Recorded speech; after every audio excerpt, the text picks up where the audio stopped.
UFC Kansas City went down last weekend featuring a featherweight fight that saw former division champion Max Holloway defeated Arnold Allen via unanimous decision after 5 rounds of back and forth action. Well, in this video, I'm gonna talk about some fights that should happen after UFC Kansas City. So without wasting further time, let's start the video.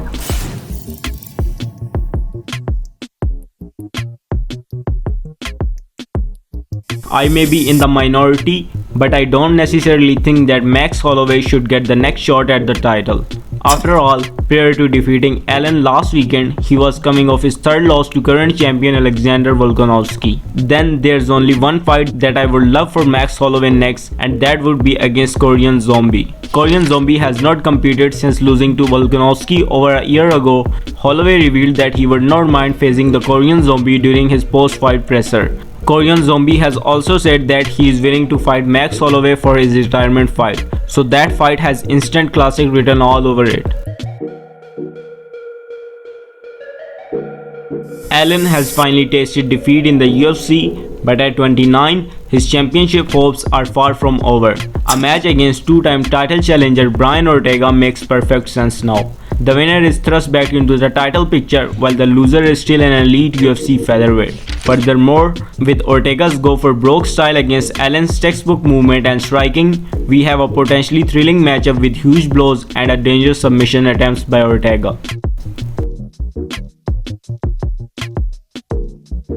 Barboza got back on the winning track and snapped his 2-fight losing streak by knocking out Billy Quarantillo with a perfectly timed knee to the face. Up next for Brazilian Bomber, a fight against Super Sodiq seems logical. Sodiq Yusuf is currently ranked 2 spots ahead of Barboza at number 12 and has won 2 straight over Alex Caceres and was most recently seen submitting Don Shanis in just 30 seconds 6 months ago. Murzakhonov picked up his 3rd straight win inside the octagon to improve to overall 13-0 in his pro MMA career after schooling Dustin Jacoby for 3 rounds. A fight against Khalil Rountree for his next challenge makes sense because Khalil Rountree's last win also came against Jacoby 6 months ago.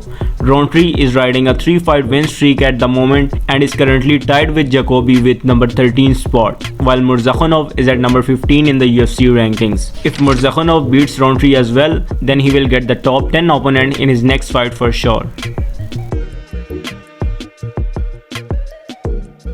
Munoz picked up a huge win over Chris Gutierrez, so he should expect a small bump in the rankings after ending his 3-fight losing streak.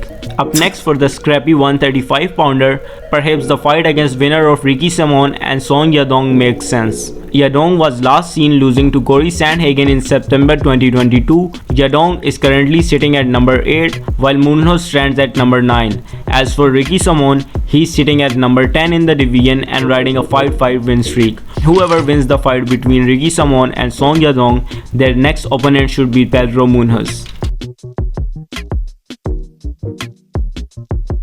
Brandon Royval is in title discussions now. Ranked number 4 in the UFC before his win last week, he has losses to champion Brandon Moreno and Pantoja, with Pantoja more deserving of a title shot. He just destroyed number 5 ranked Nicolau and also has a submission win over Caio Kara-France, who is number 3 ranked contender. In the post-fight press conference, it has been revealed that Royval should be a backup fighter for the fight between Brandon Moreno and Pantoja, and Dana White also liked the idea. So it is quite clear now that Royval would get a title shot for sure. That's all for now. These were the fights that I think that should happen after UFC Kansas City. If you liked the video, make sure to hit the subscribe button and stick with the channel for more UFC related videos.